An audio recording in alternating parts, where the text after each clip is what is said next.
So that's us. Let's look at today's topics. If I was to ask you, what is the cause of most of the problems in international trade at the moment? I wonder what you'd say.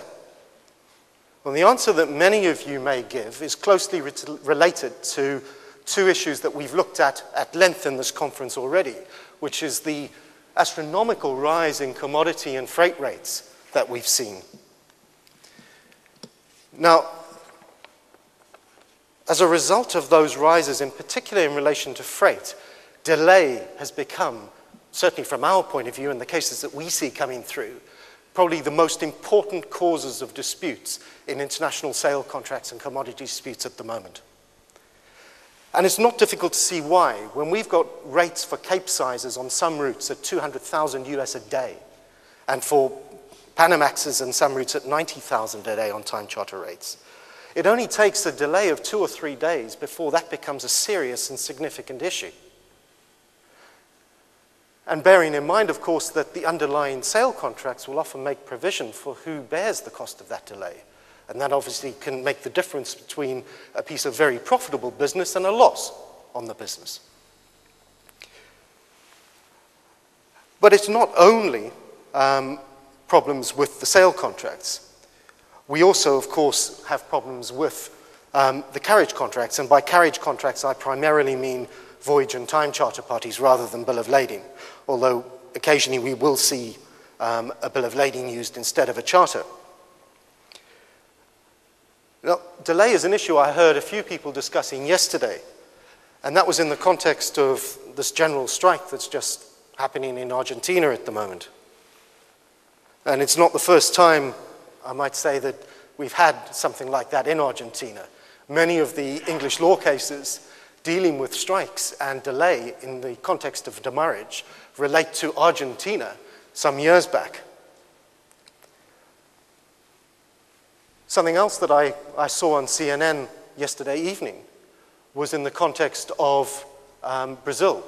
We're talking about, like India did some time ago, and put a prohibition on the export of rice.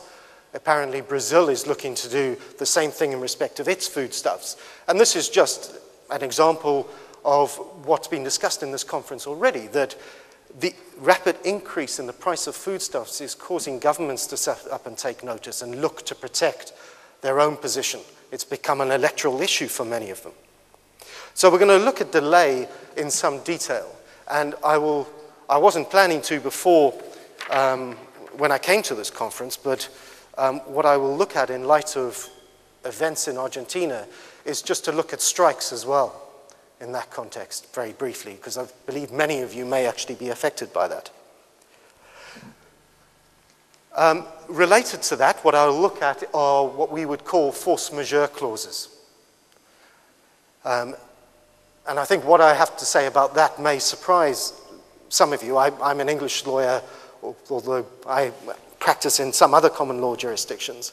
But force majeure as a concept, I think, is widely misunderstood among the trading community, and perhaps in some in the legal community as well. The next thing I want to look at is default, as in when your partner fails to perform.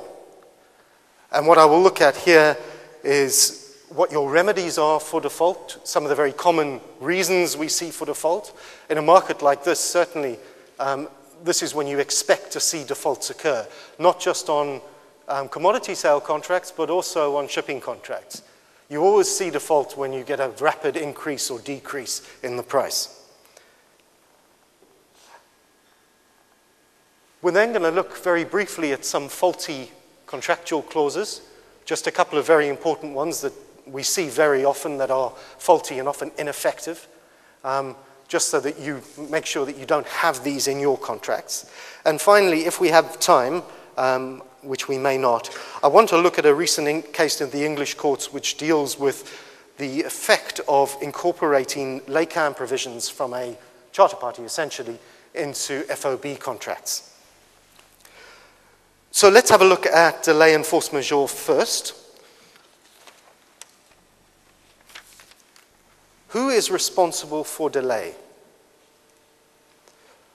Well, that depends on the contract, obviously, that we're dealing with. And generally, we're dealing with three types of contracts here. We're dealing with time charter parties. This will be where whoever is responsible for arranging the carriage of the cargo has chartered in on a time basis or a time trip basis. It's not uncommon to see, certainly to see even for a single shipment, a vessel chartered in on a time trip basis rather than on a voyage charter basis. We're then going to look just very briefly at voyage charter parties where the position is very different, and finally sail contracts. And then what I want to look at very briefly is the issue of whether you can claim for delay under your sail contract where there's no liability under the carriage contract. So looking at time charter parties first, time charters generally will place the risk of delay on the charterer. Unless there is a problem with the vessel, hire will continue to run. So this is very different, as we will come to see, compared to a voyage charter. If there is a problem at the load port, if there's congestion, if there's a strike, if there's anything like that, and you have chartered in on a time trip basis or on a time charter basis to carry the cargo, it arrives at the load port, it's delayed. Under the terms of that time charter, chances are that you are going to be responsible for the delay because you're going to have to carry on paying hire for the delay. Strikes, generally speaking, will not be an exception to hire. Most time charter parties have standard off-hire clauses. Those off-hire clauses will specify certain events that give rise to what we call an off-hire. Those events are generally relate to deficiencies of the vessel or her crew rather than to external causes dealing with congestion or dealing with problems at the load port or at the discharge port.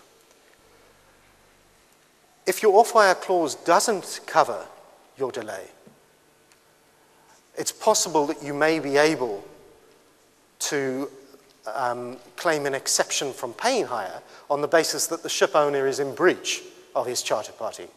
Now, a classic example of this in the context of grain cargoes is unclean holds. On a long-term time charter, if you were to have unclean holds on, say, the fourth or fifth shipment, and provided that the problem with the holds isn't lack of maintenance or rust, but just simply that they haven't been cleaned properly since the previous cargo, the chances are that you're not going to have off-hire, and chances are you're not going to have a claim for breach against the ship owner.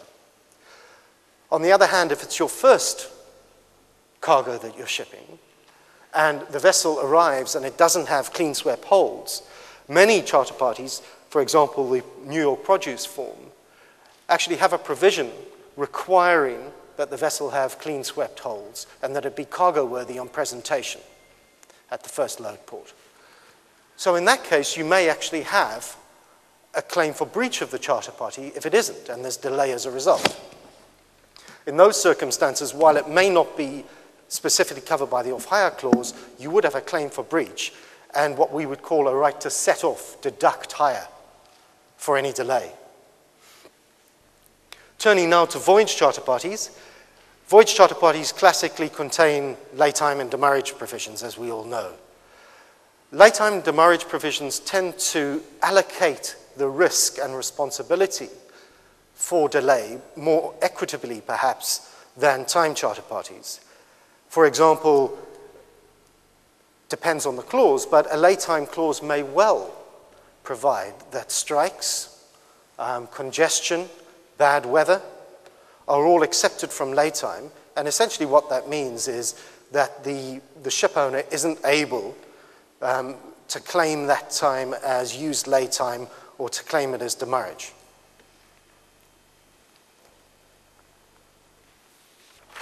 Now, as I said, a good example of that in the context of voyage charters is strikes. Now, strikes are very, very commonly accepted from laytime and demurrage. I'm sure many of you have come across the Centricon strike clause, probably the most litigated strike clause there is under English law. But in any given scenario, it depends on what